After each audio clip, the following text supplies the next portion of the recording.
이쁘고 성질 그지 같고 사치 더럽게 뜨는 여자 첩으로 들였다가 어떻게 되냐? 집안이 작살난 경우가 많아. 그래서 그런 애들은 안 들여. 안 들여. 그 사치업자한테 그 저기 사치하느라고 사치업자한테 돈 빌려가지고 막 1억 원 정도 넘었으면 그런 애들 데려가봤자 그쪽 집안에서 어때 사고 맞죠, 그런 애들. 그래서 안 데려가, 그런 애들은. 애시당 아무리 얼굴이 이뻐도 미모가 출중해도. 그럼 나중에 처음에 15살에 들어와. 그럼 애들이 다른 언니들처럼 막 비싼 막 보석을 막 치장을 하고 싶어. 그 욕심이 어떠냐? 사채업자들한테 어때 돈을 빌려가지고 그렇게 해. 그럼 나중에 어떠냐? 이렇게 데드라인 4천만 원이야. 4천만 원 넘으면 갖기가 힘들어. 그럼 나중에 처음에 조금 빌렸다가 1,000만 원, 2천만 원, 3천만 원 막 올라가. 그러면 얘가 봐가지고 괜찮은 애들이 있어. 사채업자들한테 했는데 4천만 원까지 막 해서. 근데 얘가 세상 무척 먹고 착하고 괜찮아. 그럼 그런 애들한테 가가지고 제안해. 너 지금 그 샤일로 그 사채업자들한테 너 4천만 원 빚져가지고 한 달에 너 이제 이자만 10%너 400만 원 내야 한다며. 너 1,000만 원 버는데 400만 원 거의 반이 다 이자로 내야 한다며. 그런데 언니 나 그래요. 어떻게 해야 돼요? 그러니까 내가 너 빚 내가 대신 갚아주고 그 저기 채권 내가 인수하려는 게 내 이자를 내가 한 7%만 받을게. 월 이자 10%에서 7%만. 그럼 내가 그거 갚아줄 텐데 너 내가 하라는 대로 할래? 그럼 알았어요. 언니가 하라는 대로 할게요. 그래. 그럼 어떻게 되냐? 일단 소비를 줄여. 그 가성비 있게 이게 치장을 하는 법을 가르쳐줘. 그럼 어떠냐? 한 달에 저기 수입이 1,000만 원이면 어떻게 300만 원으로 소비가 300만 원까지 줄잖아. 그럼 어때? 돼, 그게. 조세피는 그렇게 했으니까 300만 원 줄여.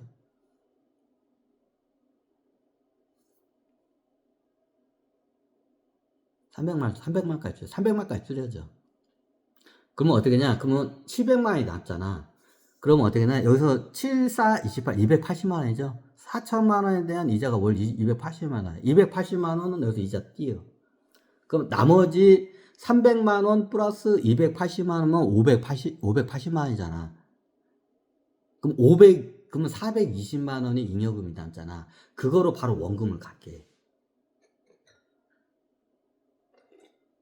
그거로 바로 원금을 갖게 해. 그럼 다음 달 되면 어떻게 되냐? 이자가 어떻게 되냐? 400 몇십, 이제 3천, 이게 대략 3,600만 원 줄어.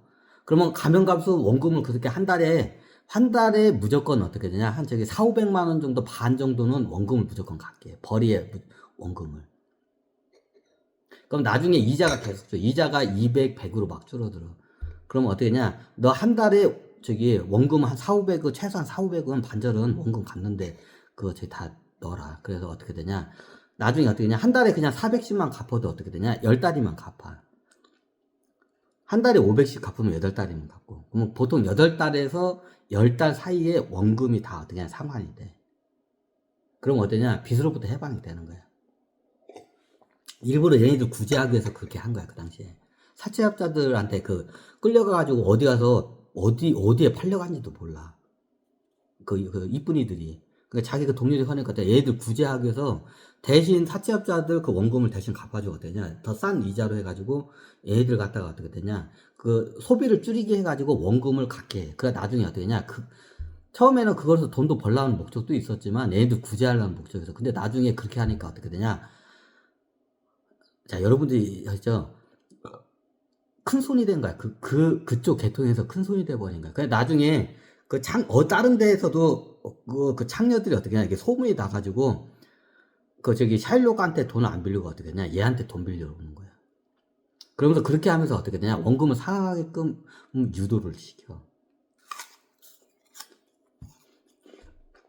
그러면서 나중에 어떻게 되냐. 그쪽 하릿기에서 조세핀이 어떻게 하냐. 큰 손으로, 사채업자 큰 손으로 어떻게 되냐. 자기도 모르게 어느 순간에 거금을 굴리는 큰 손이 돼버린 거야. 그러니까 예전에 시작할 때는 우리나라 돈은 매덕이 안 됐어. 근데 나중에 화릿기에서 돌리다 보니까 재산이 조가 넘어가 버린 거야. 조가 넘어가, 정말. 자, 연금리 1억 원을 갖다가 월 7%로 해서 복리로 때려봐. 때려. 돼요. 그리고 얘가 또 투자도 잘해. 투자도 해가지고 어떻게 되냐. 그 한 몇억 원으로 시작한 게 나중에 몇억 원으로 시작한 그 돈, 자본금이 어떻게 되냐. 투자도 하고 돈을 빌려줘가지고 돈을 무지하게 버는 거야. 그래 어떻게 되냐. 나중에 재산이 1조 원을 돌파를 해버린 거야. 1조 원을 돌파해버린 거야. 그러니까 나중에 어떻게 냐 귀족들도 와가지고 돈을 빌려가, 얘들한테. 귀족들한테는 그렇게 센 이자를 못 받지. 센 이자. 좀 이게 낮은 이자로 해서 귀족들도 이게 그 귀족들도 가문이 국가 운영하듯이 운영해. 그 영지령이 있어. 국가 운영해. 그럼 얘네들이 갑자기 큰 돈이 필요할 때가 있어. 영지령에서 뭐. 그러면 어때? 조세편한테 돈을 빌려갈 정도였어. 어차피 이쪽 손님들이 다 왕족 귀족들이야. 그럼 귀족들도 그렇고 왕족들도 어떻게 냐 돈이 갑자기 필요할 때가 있어. 그럼 얘들한테도 어떻게 돈을 빌려줘. 그러니까 나중에 어떻게 되냐. 그냥 단순한 창녀가 아니라 어떻게 되냐. 그 귀족 왕족들도 무시할 수 없는 큰 손으로 이게 딱 올라선 거야. 조세핀이. 그 얘가 투자도 잘해. 투자도 잘해가지고 돈을 많이 벌어서 큰 손으로 된 거야, 그 당시에. 근데 대부분 그 수익이 뭐냐. 그 사창가에서 그 창녀들한테 그 돈 빌려주는 그 돈으로 해가지고 내가 처음에 돈을 무지하게 버는 거야. 그러면서 어떻게 되냐. 금융에 대해서 이제 그때 눈이 떠. 아, 금융이 이게 장난이 아니구나. 이게 눈덩이 불어나듯이 막 재산이 불어나는구나. 그걸 알아.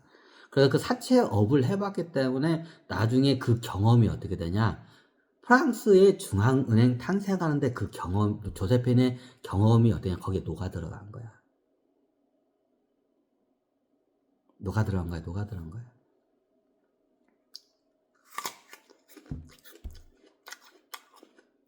이 중앙은행 탄생이 조세핀 머리에서 나온 거야. 조세핀이 사창가에서